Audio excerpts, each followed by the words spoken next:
നഗരം വിചിത്രമായ ഒരു നിശബ്ദതയിലാണ്. തെരുവ് വിളക്കുകൾക്ക് താഴെ ഒരു മനുഷ്യൻ പോലുമില്ല. വാഹനങ്ങളുടെ ശബ്ദമില്ലാത്ത നഗരം ഒരു ശ്മശാനം പോലെ തോന്നിപ്പിക്കുന്നു.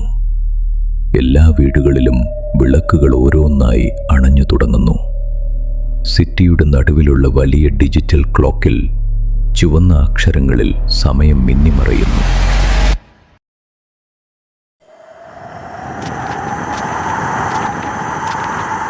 മൈക്കിൾ, അവളെ കൊണ്ടുപോയി.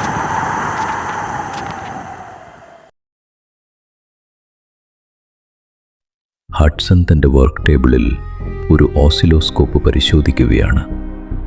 സിഗ്നലുകൾ സ്ക്രീനിൽ മിന്നിമറയുന്നു. അടുത്ത് മൈക്കിൾ തൻ്റെ ലാപ്ടോപ്പിൽ തീവ്രമായി എന്തോ ടൈപ്പ് ചെയ്യുന്നു. മുറിയിൽ കുറഞ്ഞ വെളിച്ചം മാത്രം. മൈക്കിൾ: ഹഡ്സൺ, വെറും 3 മിനിറ്റ് കൂടി. ഇത്തവണ ഞാൻ ഹൈ ഫ്രീക്വൻസി സെൻസറുകൾ ഓൺ ചെയ്തിട്ടുണ്ട്. എന്തെങ്കിലും മാറ്റമുണ്ടെങ്കിൽ അത് മിസ്സാവില്ല. ഹഡ്സൺ ഗൗരവത്തിൽ: ശരി മൈക്കിൾ, ഓറോറ എവിടെ? മൈക്കിൾ: അവൾ തൊട്ടടുത്ത മുറിയിലുണ്ട്. ഹെഡ്ഫോൺ വെച്ച് പാട്ട് കേൾക്കുകയാവും. ഹഡ്സൺ: അവളോട് അത് മാറ്റാൻ പറയൂ. ഈ സമയത്ത് ശബ്ദം പാടില്ലെന്ന് നിനക്കറിയില്ലേ? ഒരു ചെറിയ പിഴവ് പോലും അപകടമാണ്. ഹഡ്സൺ വേഗത്തിൽ ഓറോറയുടെ മുറിയിലേക്ക് പോകുന്നു. അവൾ ജനാലയ്ക്കിലിരുന്ന് ഇരുണ്ട ആകാശത്തേക്ക് നോക്കുകയാണ്.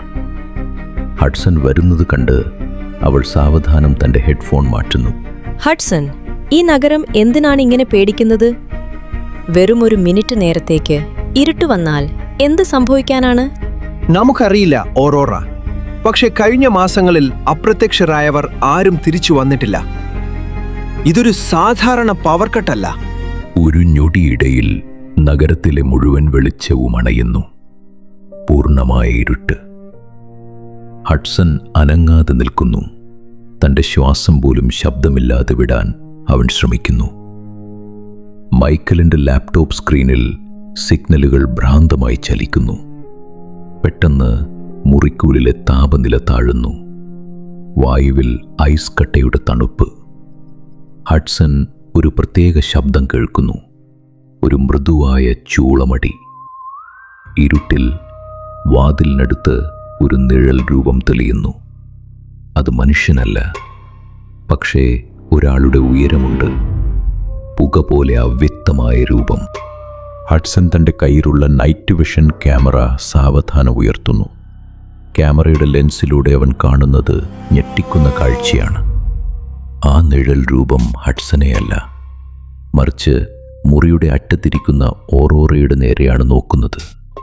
പെട്ടെന്ന് ദൂരെ എവിടെയോ ഒരു നായ കുരയ്ക്കുന്നു. ആ നിഴൽ രൂപം മിന്നൽ വേഗത്തിൽ ആ ശബ്ദം കേട്ട വശത്തേക്ക് തലതിരിക്കുന്നു. 60 സെക്കൻഡ് കഴിയുന്നു. വെളിച്ചം വരുന്നു. നിഴൽ അപ്രത്യക്ഷമായിരിക്കുന്നു. ഹഡ്സൺ ആശ്വാസത്തോട് നോക്കുമ്പോൾ തൻ്റെ മേശപ്പുറത്ത് ഒരു പഴയ വെള്ളി നാണയം ഇരിക്കുന്നത് കാണുന്നു. അതിൽ വർഷം എഴുതിയിരിക്കുന്നത് 1824. ഹഡ്സൺ ആ നാണയം കയ്യിലെടുക്കാൻ തുടങ്ങുമ്പോഴാണ് അടുത്ത ശബ്ദം കേൾക്കുന്നത്. ഓറോറയുടെ ഹെഡ്ഫോൺ ജാക്ക് ലാപ്ടോപ്പിൽ നിന്ന് പാതി വിട്ടുപോയിരുന്നു. അതിൽ നിന്ന് വളരെ നേർത്ത രീതിയിൽ സംഗീതം പുറത്തേക്ക് കേൾക്കുന്നു. നിഴൽ രൂപം വീണ്ടും പ്രത്യക്ഷപ്പെടുന്നു. ഇത്തവണ അത് കൂടുതൽ കറുത്തിട്ടാണ്. ഓറോറ ഭയന്ന് പിന്നിലേക്ക് നീങ്ങുമ്പോൾ അവളുടെ കൈ തട്ടി മേശപ്പുറത്തെ വെള്ള ഗ്ലാസ് താഴെ വീഴുന്നു. ആ സെക്കൻഡിൽ നിഴൽ രൂപം ഓറോറയെ പൊതിയുന്നു. അവൾ നിലവിളിക്കാൻ ശ്രമിക്കുന്നു, പക്ഷേ ശബ്ദം പുറത്തു വരുന്നില്ല. വെളിച്ചം പൂർണ്ണമായി വരുന്നു. ഹഡ്സൺ ഓറോറയുടെ അടുത്തേക്ക് ഓടിച്ചെല്ലുന്നു, പക്ഷെ അവിടെ ആരുമില്ല. ജനാല തുറന്നു കിടക്കുന്നു. തറയിൽ അവളുടെ ഹെഡ്ഫോൺ ചിതറിക്കിടക്കുന്നു. അവൾ ഇരുന്നിരുന്ന സ്ഥലത്ത് ഒരു പിടി വെളുത്ത മണൽത്തിരികൾ മാത്രം ബാക്കി. ഹഡ്സൺ തകർന്ന ശബ്ദത്തിൽ: മൈക്കിൾ, അവളെ കൊണ്ടുപോയി. ഹഡ്സൺ തൻ്റെ കയ്യിലിരുന്ന ആ 1824 നാണയത്തിലേക്ക് നോക്കുന്നു. അതിൽ രക്തം കലർന്ന ഒരു പുതിയ വിരലടയാളം തെളിയുന്നു. അത് ഓറോറയുടേതായിരുന്നു.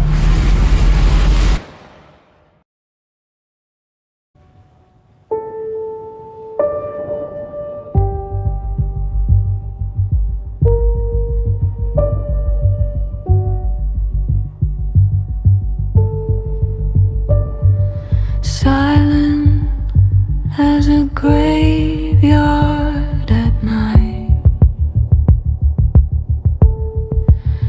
The city sleeps at 11 o'clock. They are so